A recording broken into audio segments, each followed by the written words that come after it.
To miejsce jest dla mnie totalnie surrealistyczne, takie jakby z innej planety. Był taki film, nie pamiętam tytułu, chyba Mad Max, gdzie wszystko się odbywało właśnie w podobnej scenerii. Pustynie, porzucone wraki, jakieś konstrukcje, jakaś zdewastowana infrastruktura i to wszystko my tutaj mamy. No a tak wygląda ten samochód i powiem szczerze, ruchu tu za dużego nie ma. Objadę ci go dookoła, bo wygląda fantastycznie. To są jacyś górnicy, którzy jadą na szachtę, na zmianę, nie wiem co mieli za bardzo na myśli, bo też słabo po rosyjsku mówią. No i takim oto autem jedziemy. No i dla nich jesteśmy oczywiście wielką atrakcją, no bo w ogóle nie kumają nas, co my robimy, co my wyprawiamy, o co nam chodzi i po co my tam jedziemy. A dobra, wsiadamy już, powoli ładujemy się do środka. Chłopaki, chodźcie. Panowie, jak wrażenia? All good? Yes. Kolega z Indii jest w szoku, bo pierwszy raz tak podróżuje, a ja zostałem poczęstowany chlebem i się totalnie zakleiłem. No i słuchaj, zobacz jak ta droga nas prowadzi. Spotkaliśmy tego gościa z Coca-Coli. Teraz mamy taki ciekawy transport.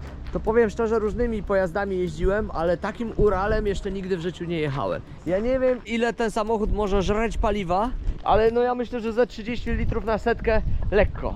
No i to są właśnie górnicy, teraz z nimi trochę pogadałem dokładniej i oni wydobywają gaz. Wiercą ten gaz na ponad 4 km, a właściwie już prawie 5. No i wydobywają, ponieważ Uzbekistan też ma spore zasoby gazu i to jest spora część dochodu narodowego w tego kraju. Oczywiście bawełna i oczywiście wydobycie złota. Natomiast gaz również też do tego pakietu się dolicza. A tu przyjechaliśmy, taki sklepik wiejski. Jak widzisz, na tej drodze nie ma za dużego ruchu, ale jest tak, że z tego co widzę raczej ludzie się zatrzymują. Czyli nie ma takiej akcji, że ci mijają samochody. Tak wyglądają górnicy w Uzbekistanie. I takim transportem jeżdżą. A my razem z nimi. Żyjemy ich życiem. W ogóle bardzo dużo nam ten koleś z Coca-Coli opowiedział o tym, jak oni żyją. I stwierdziłem, że oni są bardzo poważnie zaprogramowani.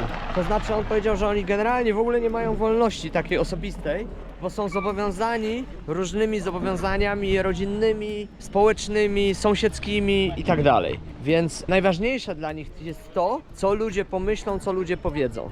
Czyli to jest ten program, który ja de facto u siebie odprogramowałem świadomie, a oni jakby idą w niego ekstremalnie głęboko. Czyli jeżeli na przykład on powiedział, mój syn coś zrobi, no to cała ulica, na której jest 40 domów, wszyscy będą o tym mówić. I dla mnie absolutnie priorytetem jest to, żeby o mnie mówili dobrze. Czyli zobacz, jaka tu jest niesamowicie różnica gigantyczna mentalna. No i ciekawe, który system jest lepszy. Napisz w komentarzu, proszę, czy taka pełna wolność i takie życie na swoich zasadach, czy właśnie takie uwiązanie, zakotwiczenie i przywiązanie. I on mi powiedział, że on marzy o tym, żeby tak być wolnym, nie pracować, podróżować. To jest ciekawe. Fajnie, jakby napisała, co o tym sądzisz. Patrz, jak transportowane są tutaj zwierzęta, w tym wypadku krowa. Assalamu alaikum. I mały cielaczek wiozą na bazar sprzedać. No i zobacz, biedactwa. No i znowu po czymś takim odechciewa mi się wołowiny. No biedne, czeka je taki los. Jedziemy, jest tutaj tak gorąco, że jestem cały mokry, ale chłopaki już nas tutaj wódką chcą ugasztać, a ja mówię, ja nie piję, nie? No i kurczę. W razie czego nasz kolega, który jedzie z nami, będzie brał na siebie wszystkie ciosy, bo on akurat pije. Jestem cały mokry, tam w środku jest 50 stopni, a w ogóle to jest akcja, że oni co chwilę wychodzą na siku i na papierosa. Nie da się jechać, bo po prostu co chwilę zatrzymują, co chwilę wychodzą, co chwilę zatrzymują, co chwilę wychodzą.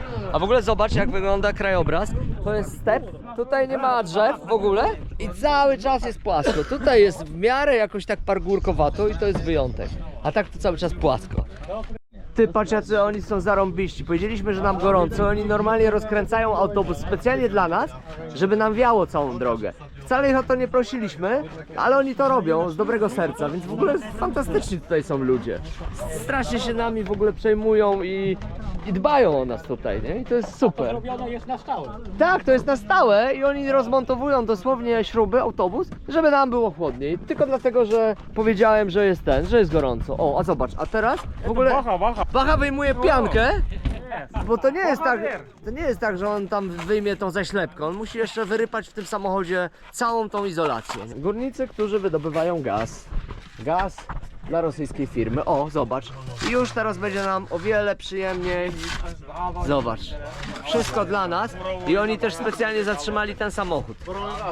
Dzięki temu mają przerwę na fajkę na siku. No i dzięki temu będzie chłodniej.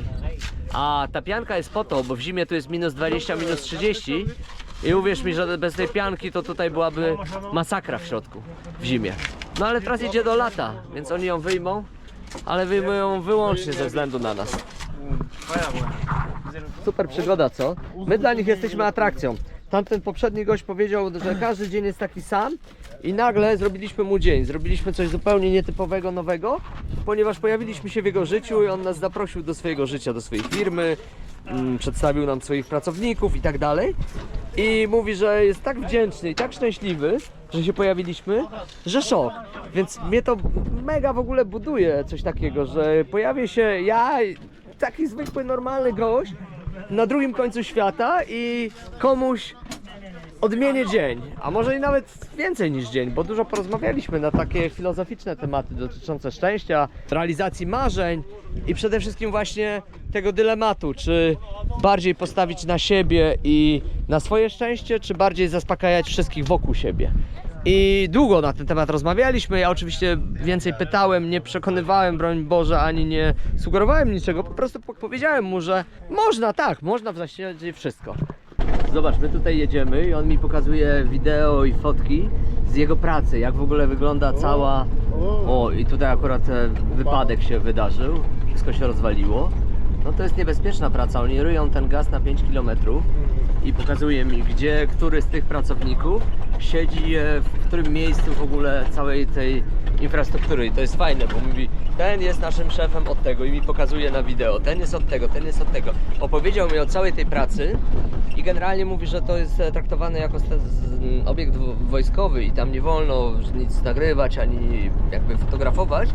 No ale coś tam mi pokazał, nie? Więc fajnie i przede wszystkim opowiedział i pokazał, który z nich za co odpowiada. To też jest super, więc dzięki takim podróżom no, dowiaduje się, jak w ogóle ludzie pracują, jak żyją, jak funkcjonują. Dla nich to jest całe życie. Oni mają taki system, że przyjeżdżają na 2 tygodnie, na 15 dni, pracują całe 15 dni i później wracają do siebie do domu, mają 15 dni odpoczynku i później z powrotem przywożą ich na 15 dni i tym samym autobusem dzisiaj wieczorem będzie druga zmiana wracała po 15 dniach, więc taki cykl życia jakby uwarunkowany tą pracą, którą robią. Jestem z Republiki Uzbekistanu, miasto Mongorad. Pracujemy w firmie, która nazywa się Disco i teraz znajdujemy się w specjalnym pojeździe, który wiezie nas do Brukielska. Tam pracuję jako trzeci bombur. Trzeci bombur to trzeci pomocnik wierciciela. Teraz jedziemy z chłopakami do pracy. Powiem tak, nasza praca jest jednocześnie trudna i łatwa. Jest to praca dla ludzi, którzy są silni fizycznie i psychicznie. Przez 15 dni mieszkamy na wiertni, później 15 dni odpoczywamy w domu. Mamy wszystkie warunki, stołówka, prysznic, sypialnie, różne kontenery do odpoczynku, do różnych rozrywek. Wszystko mamy zapewnione. Pracujemy tak przez 15 dni, jednak zdarzają się różne sytuacje. Czasem pracujemy 15 dni bez najmniejszego odpoczynku, czasem pracujemy na większym luzie. Trudno jest opisać jednym słowem to, co robimy, ale jeżeli interesuje Cię ten temat, możesz poszukać w internecie, jak pracują górnicy i co robią.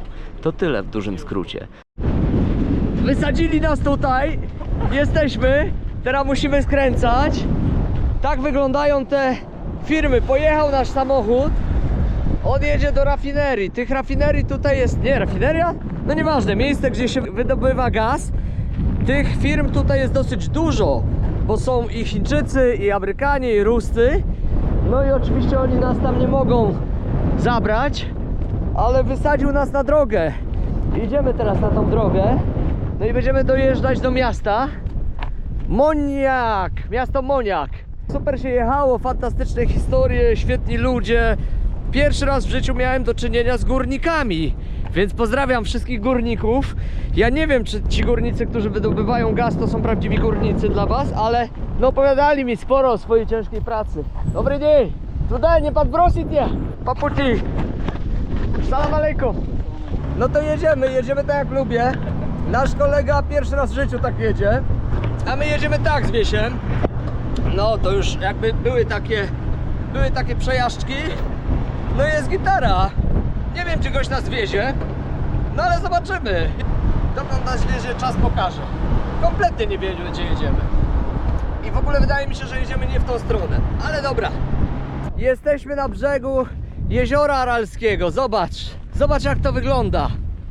Spójrz na to. Wraki statków. Cały ten teren był zalany. To był 4. zbiornik na świecie pod względem wielkości. Całe to morze teraz jest po prostu suche. Spójrz. Cmentarzysko statków. Pierwszy raz widzę taki ewenement. Po prostu statki nie zdążyły odpłynąć. Teraz już zostały i raczej ich nikt stąd nie zabierze. Ale numer. Jeżeli nie uda nam się znaleźć transportu i powrotu, to będziemy w tych statkach nocować. Co mówią nam, jest w pełni możliwe. Tylko zimno, nie wzięliśmy ani śpiworów, ani ubrań. No zobaczymy, jak będzie. Zobacz, jakie to jest zardzewiałe. Nie wiem, ile lat minęło, ale generalnie cała ta afera była wykręcona w czasach Związku Radzieckiego, więc myślę, że z 50 lat temu. No i woda odpłynęła, statki zostały. Pierwszy raz w życiu oglądam statek w ten sposób. Tutaj można zobaczyć całą konstrukcję, jak on w ogóle jest zbudowany, jak on jest zmontowany. Ta stal jest jeszcze tutaj twarda, sztywna. Ja myślę, że to, co mogli rozebrać na złom i zabrać, to zabrali, a cała reszta po prostu została.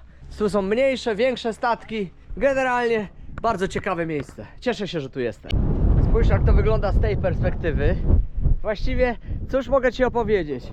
Opowiem Ci, skąd się cała ta historia wzięła. Nie wiem, czy mnie słychać, bo tu strasznie mocno wieje. Mianowicie, tutaj kiedyś było morze. Właściwie to jezioro aralskie, które nazywane było morzem. Było nazywane morzem, ponieważ było niewiarygodnie potężne i było jak morze. I było 4. zbiornikiem na planecie, jeżeli chodzi o jeziora.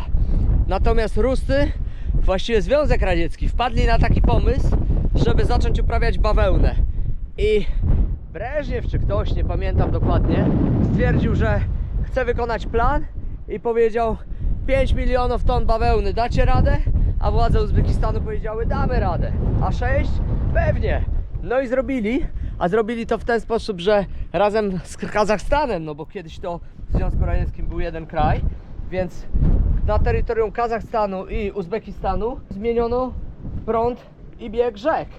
Zmieniono w ten sposób, że zaczęto nawadniać pola pod uprawę bawełny. Problem w tym, że zrobione zostało to oczywiście po radziecku. W związku z powyższym 75-80% tej wody zostało zmarnowane.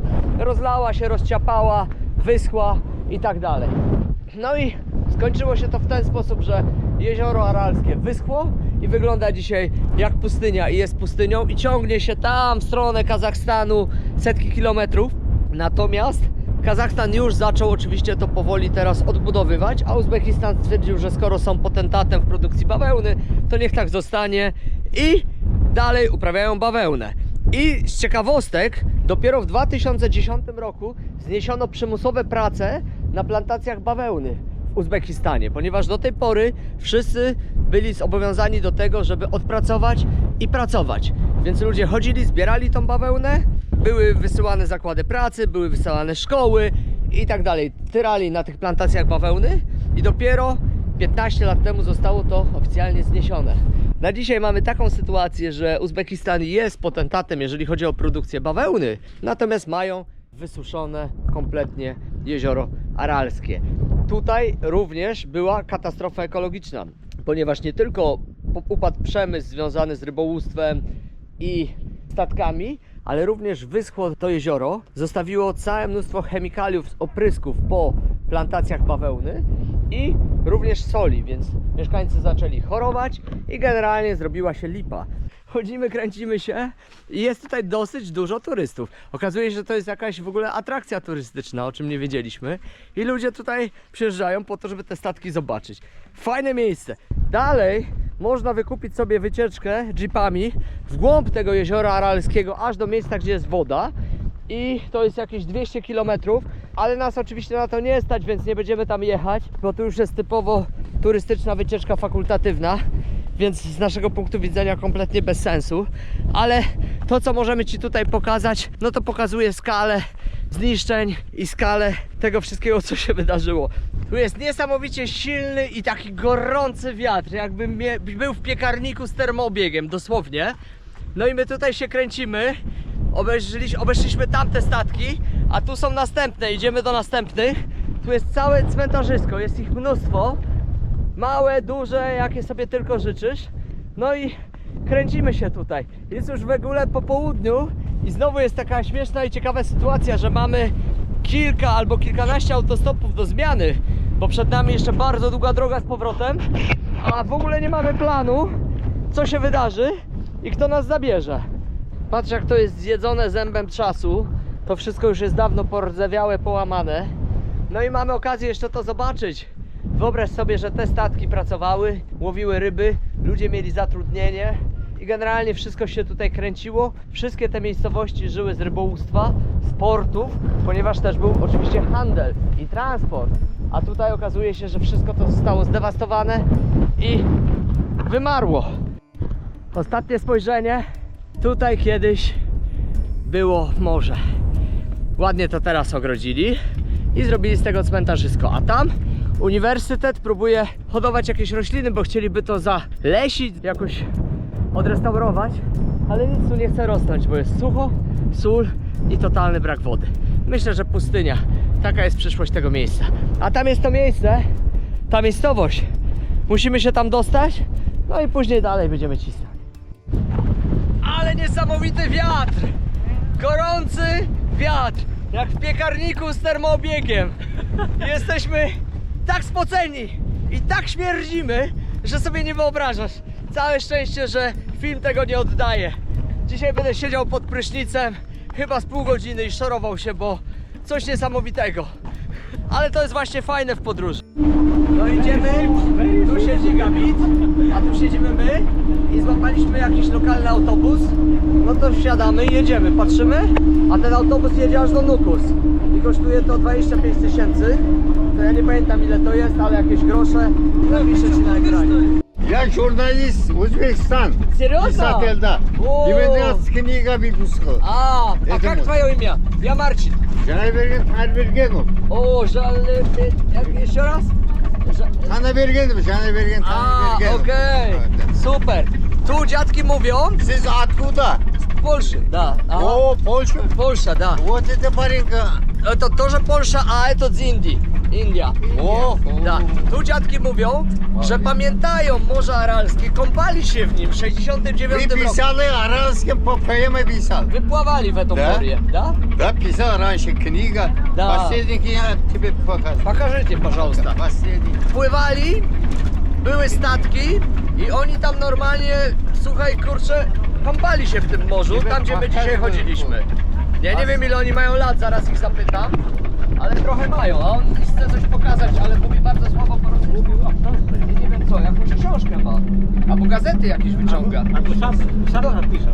Albo to on pisał, bo on mówi, że on jest żurnalistem, czyli takim jakby reporterem. Вот это тебе 11 книга. Пайгамбар кызы, это пайгамбар по-русски не знает. A, jak по-русски это сказать? Это наши храме Бога, Бога. A, понятно. Czyli jakaś religijna książka to jest. z tego co wiem. Монетник, вот Да. эта книга. Da, понятно. Aha. Это wy. Да, Автор. это фамилия моя. A, i tu jest jego nazwisko, słuchaj. Czyli on tą książkę napisał. Это wy. Prozę. Это Аральское море есть здесь. Тоже, da? Да, тоже есть. A, czyli on w tej książce pisze prozę o Morzu Aralskim i jeszcze jakieś tam religijne tematy chyba wplatuje. Вот эта книга Арал душевного, Арал. Арал. Последний Арал поем. Тебе показал вот эту рамку. Да, показали. Есть, а? Показали. Да, конечно. Вот Aha. это писали. Da, точно.